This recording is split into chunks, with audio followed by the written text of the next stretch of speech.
स्वागत है दोस्तों आपका हमारे चैनल पर। मेरा नाम है मनीष। आज का जो हमारा टॉपिक है वो है ऑस्ट्रेलिया। ऑस्ट्रेलिया रूस, कनाडा, चीन, अमेरिका और ब्राज़ील के बाद वर्ल्ड का 6th लार्जेस्ट कंट्री है। ऑस्ट्रेलिया के अगर मानव इतिहास की बात की जाए, ये लगभग 50 से 65 हज़ार साल पहले शुरू होता है, जब समुद्र के रास्ते ऑस्ट्रेलियाई आदिवासियों के जो पहले पूर्वज थे उन्होंने ऑस्ट्रेलिया पर अपना पहला कदम रखा, जो आज भी जारी है। 1850 के दशक में ऑस्ट्रेलिया में सोने की डिस्कवरी की गई। सोने की पहली खोज न्यू साउथ वेल्स में ऑफिर और विक्टोरिया के बलारत वेडिंगो क्रीक्स में हुई, और उसके बाद सोने की दौड़ दुनिया भर से लोगों को ऑस्ट्रेलिया ले आई। 1851 के बाद सोने की होड़ में हजारों की संख्याओं में नए यूरोपीय, अमेरिकी और चीनी लोग आए। 1800 के दशक के अंत में ऑस्ट्रेलिया 6 अलग अलग ब्रिटिश कॉलोनीज हुआ करता था: new south Wales, Victoria, Queensland, South Australia, West Australia और तस्मेनिया। ये कॉलोनी आंशिक रूप से खुद पर शासन करते थे, लेकिन ब्रिटेन संसद के नियंत्रण में भी थे। अपनी सेल्फ आइडेंटिटी और सेल्फ गवर्नेंस को इंक्रीज करने के लिए, यूरोपियन अटैक से अपने को प्रोटेक्ट करने के लिए ये कॉलोनीज फैसला करती हैं 1 जनवरी 1901 को मिलकर कॉमनवेल्थ ऑफ ऑस्ट्रेलिया बनाने का, जिससे वास्तविक ऑटोनॉमी की दिशा में पहला कदम उठाया गया। 1966 आते आते एक न्यू लॉ इंट्रोड्यूस किया गया था, जिसमें इमिग्रेशन पॉलिसीज़ को काफ़ी लीनियंट किया गया कि अब कोई भी न्यू एप्लीकेंट जो ऑस्ट्रेलिया में माइग्रेट होना चाहता है, वो बिना किसी कलर, यानी कि चाहे को वाइट हो या ब्लैक हो, वो अब इस एप्लीकेशन के लिए आवेदन कर सकता है। 1973 में ऑस्ट्रेलियन वाइट पॉलिसीज़ को एबॉलिश किया गया। अब यह पॉलिसी स्किन से स्किल की ओर कर दी गई। अब स्पेसिफिक स्किल सेट वाले लोग भी ऑस्ट्रेलिया में माइग्रेट कर सकते हैं। लेकिन अब ऑस्ट्रेलिया एक बड़ी समस्या से जूझ रहा है। यह समस्या है हाउसिंग क्राइसिस की।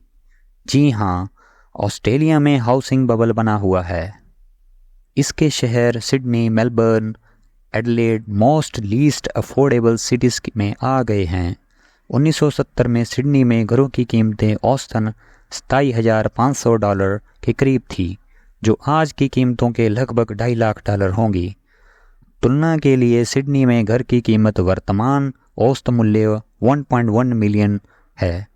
ऑस्ट्रेलियाई लोगों में लंबे समय से संपत्ति के प्रति आकर्षण रहा है। रेजिडेंशियल हाउसेस को वेल्थ और सिक्योरिटी का सिंबल भी माना जाता है। ऑस्ट्रेलिया में घर की कीमत पहली बार 1950 में बढ़ी, जो एक ही वर्ष में दुगनी हो गई। इससे पहले राजधानी शहरों में ज़मीन अपेक्षाकृत सस्ती थी। जैसे जैसे शहरों के केंद्रों के करीब भूमि अधिक दुर्लभ होती गई, ऑस्ट्रेलिया में माइग्रेशन बढ़ता गया। 1950, 60 और 70 के दशक में कीमतें स्थिर गति से बढ़ी। आखिरकार ऑस्ट्रेलिया धीरे धीरे आवास संकट में फंसता जा रहा है। इसके कुछ कारण तो होंगे। इन कारणों में से एक बड़ा कारण माइग्रेशन और पॉपुलेशन ग्रोथ भी है। ऑस्ट्रेलिया की जनसंख्या पिछले 2 दशकों में 30% से अधिक बढ़कर वर्तमान 26 मिलियन हो चुकी है। इसका एक बड़ा कारण 2000 दशक के मध्य के बाद से बहुत अधिक शुद्ध अप्रवास दर है, जिसने नए घरों की मांग को बढ़ावा दिया है। हाउसिंग इंडस्ट्री एसोसिएशन के प्रोमिनेंट इकोनॉमिस्ट टॉम डेविड ने कहा है कि पिछले 30 या 40 वर्षों से हमने अनिवार्य रूप से प्रति वर्ष समान संख्या में घर बनाए हैं, परंतु 2000 के दशक की शुरुआत से हमारी जनसंख्या वृद्धि वास्तविक में तेज हो गई है, लेकिन घर निर्माण की हमारी दरें कायम नहीं रहीं, खासकर अपार्टमेंट यूनिट्स। जियोग्राफिकल रिस्ट्रिक्शंस ने भी हाउसिंग डेवलपमेंट के लिए उपयुक्त भूमि की अवेलेबिलिटी को रिस्ट्रिक्ट कर दिया है, खासकर सिडनी जैसे शहरों में। ऑस्ट्रेलिया सभी शहर like Melbourne, Sydney, Brisbane, Perth, Adelaide, Canberra और डार्विन, ये सभी शहर तट के पास स्थित हैं, क्योंकि ऑस्ट्रेलिया के कोस्टल एरिया व्यापार यात्रा के लिए सबसे अधिक ईजी हैं। यहाँ सबसे अच्छी जलवायु, अवकाश गतिविधियाँ भी हैं और एक बड़ी आबादी की ज़रूरतों को पूरा करने के लिए पर्याप्त पानी उपलब्ध है।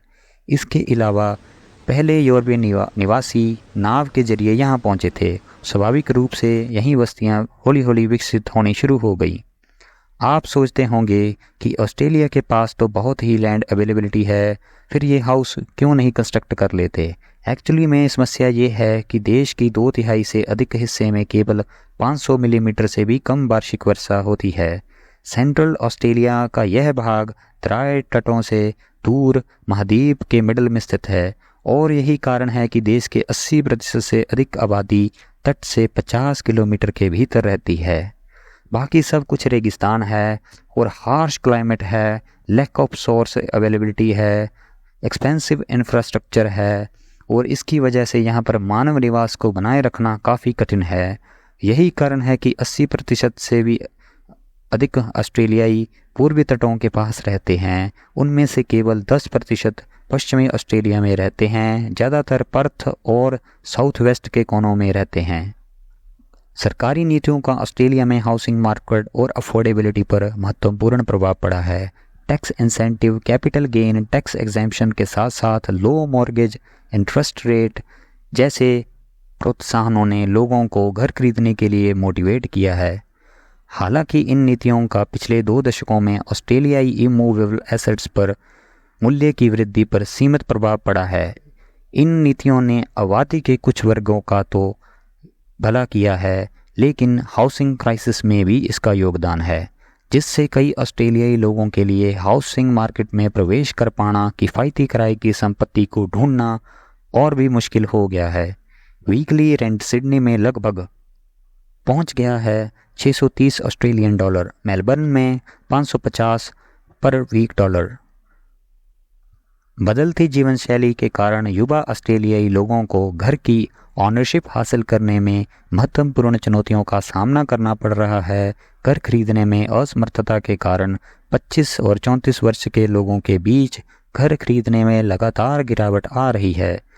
1981 में सिडनी में घर की औसत कीमत 78,900 थी, जो नेशनल एवरेज एनुअल इनकम वहाँ $15,800 थी। 2021 में शहरों की औसतन घर की कीमत 1.31 मिलियन थी, जो औसतन इनकम का 14 गुना थी। यदि आप ऑस्ट्रेलिया में अच्छा कमाने वाले हैं तो आप तब भी आसानी से एक घर को अफोर्ड नहीं कर पाएंगे। गुड प्रोफेशंस जैसे कि इंजीनियर, मेडिकल प्रोफेशन में जहां एनुअल सैलरी 1,14,000 और $1,05,000 के करीब है और जहां घरों की कीमत लाखों में है, 10 लाख, 7 लाख और 8 लाख है, कि अब आप सोच सकते हैं कि घर के लिए पैसे बचाने में कितना समय लगेगा, जहां एनुअल इनकम और सपनों के घर के बीच भारी अंतर हो। न्यू कमर इंटरनेशनल स्टूडेंट्स के लिए भी यह बहुत कठिन हो गया है अफोर्ड कर पाना रेंटल हाउसेस को, क्योंकि प्रेस्टीजियस यूनिवर्सिटी ऑस्ट्रेलिया के प्रमुख शहरों में स्थित हैं। इन यूनिवर्सिटीज़ में भारत, चीन, पाकिस्तान से बड़ी संख्या में इंटरनेशनल स्टूडेंट आते हैं, जो उन्हें बड़ी रकम फ़ीस भी अदा करते हैं और अर्थव्यवस्था में कंट्रीब्यूट करते हैं, और किसी तरह PR पाने के लिए ये लोग संघर्ष भी करते हैं। फिलहाल ऑस्ट्रेलिया में हाउस अर्न करना या रेंट कर पाना, घर फाइंड कर पाना काफ़ी कॉम्पिटिटिव है। लेट्स सी भविष्य में ऑस्ट्रेलिया इस स्थिति से कैसे निपटेगा। धन्यवाद।